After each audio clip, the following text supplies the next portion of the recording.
him. I want to watch the news. Are you making headway at least? This is the news.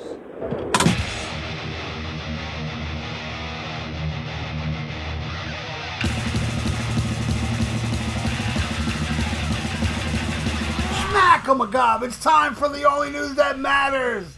A Los Angeles judge ruled in favor of Mick Mars in his ongoing lawsuit against Mötley Crüe, agreeing with the guitarist that the former bandmates had no right to conceal the details of the band's many businesses from Mars while moving to oust him from the band at the same time.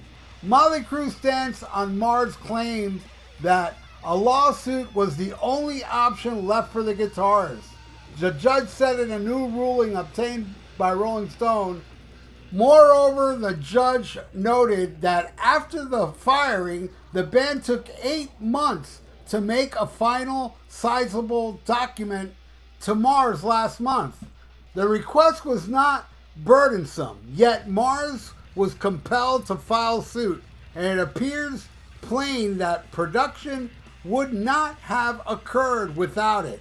Mars is entitled to attorney fees. Los Angeles Supreme Court Judge James C. Clafford concluded in his Tuesday ruling. He added that Mötley falsely claimed that the papers they produced on November 2nd were all the responsive documents, pointing to articles of incorporations and income tax returns that only arrived among 1,372 pages of records delivered in early December. Judge said the documents should have been produced without the need for prodding by Mars. The failure to produce the documents earlier than December 8th amounted to a refusal. However, the ruling also concluded that Mars's lawsuit was now moot, meaning that his recent request for subsequent 2023 general ledger entries won't be granted because they weren't included on his list of still outstanding documents filed in November. And while legal representation of Mötley Crüe interpreted that part of the ruling as a victory for the band, Mars' lawyer underlined that the crucial problem in Mars's plight is the question of whether Mötley was right to oust him or not will be heading to a private arbitration later in the year. Finally, somebody somewhere told these guys they can't bully Mick anymore. We're in the middle of this huge arbitration that will ultimately decide if Mick Mars has to give up his share or not. Mick Mars said to Rolling Stone, when they wanted to get high and fuck everything up, I covered for them. Now they're trying to take my legacy away, my part of Mötley Crüe, my ownership of the name. You know, the brand. How can you fire Mr. Hines from the Heinz ketchup? He owns it. Frank Sinatra or Jimi Hendrix's legacy goes on forever, and their heirs continue to profit from them. They're trying to take that away from me, and I'm not going to let them. All right, there you go. So Mick won some lawsuit, some little thing, but it kind of benefited Mötley Crüe, whatever. At the end of the day, look, I am not one of you people. I know there's a lot of you out there that's team Mick. I'm team against all of them.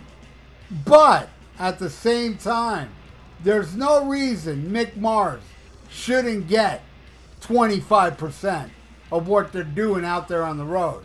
I mean, for now, because now they had to cancel a show recently from poor ticket sales, and now I saw they're playing some country fair or something like that. Yeah, money ain't going to be good for long when it comes to Mötley Crüe touring. It seems to be fizzling out big time, but yeah, so I think Mick should make that money.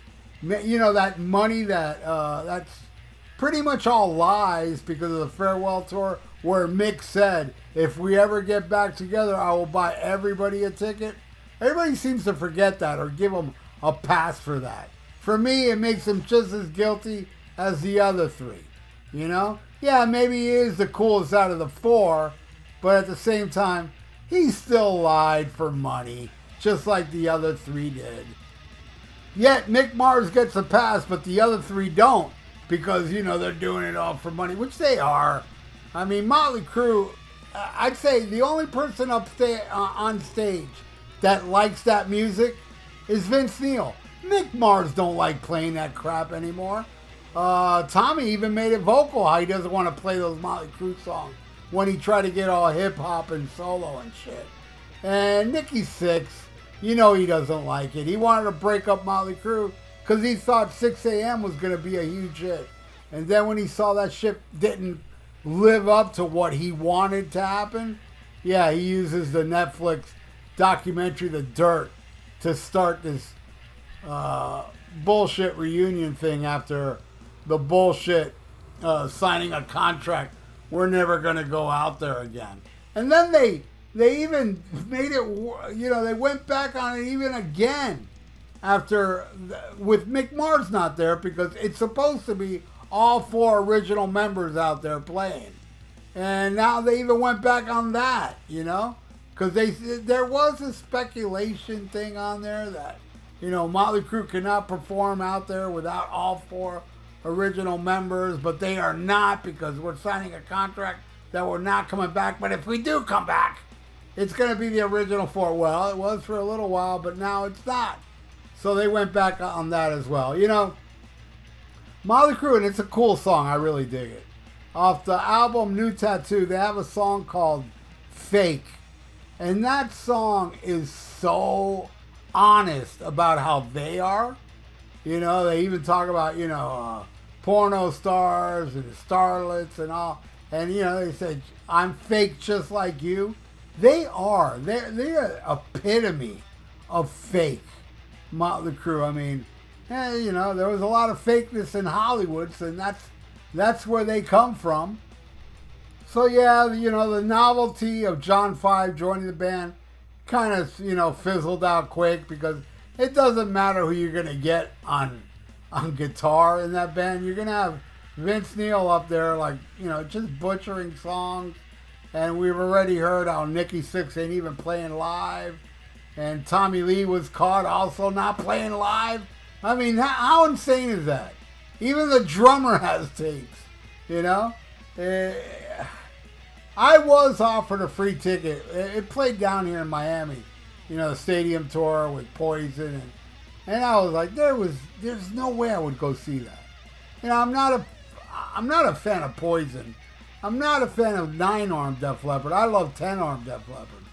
But, and Mötley Crüe, I mean, Jesus, I was just so pissed off. I mean, not that it was a total loss, because not only did I see Alice Cooper that night, I got to meet Alice Cooper, and I was up on stage with Alice Cooper throwing balloons to the crowd. So, boy, am I very lucky and happy.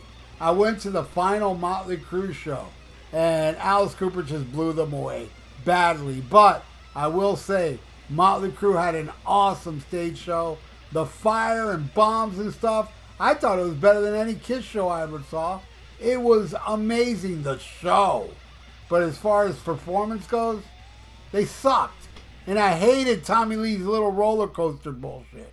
Go up there in your little roller coaster and do a goddamn drum solo. Don't play along to techno garbage and stuff like that. I mean, that shit's horrible. I can't stand stuff like that. And watching that drum solo that night, I was like, this sucks. Everybody's so blown away. To me, the greatest drum solo he ever did was the Theater of Pain one. Because that was a drum solo. And also, Shout the Devil, I saw that tour too. That was a drum solo. Already by Girls, Girls, Girls, and he was using effects, and also Dr. Feelgood when he's flying through the air using effects. It wasn't a badass drum solo that Tommy Lee is more than capable of doing, but, you know, he'd rather be a techno boy and DJ man. Well, anyway, thank you so much for watching The Only News That Matters. And please subscribe to my channel if you haven't. and like the notification bell. Click that, man, and leave your comments below. What do you think of this whole mess of Mötley Crüe? I know a lot of you are Team Mick, and go ahead, express yourself, you know, that you're Team Mick, and who the hell is Team Nikki Sixx? Is there such a person out there? If there is, leave your comment below. And hey, like the video. It's good for the YouTube algorithms. So stay frosty, listen to Black Sabbath, and smack 'em a gob. Farewell and adieu to you fair Spanish ladies. Farewell and adieu, you ladies of Spain. For we've received orders for to sail back to Boston. And so never more shall we see you again.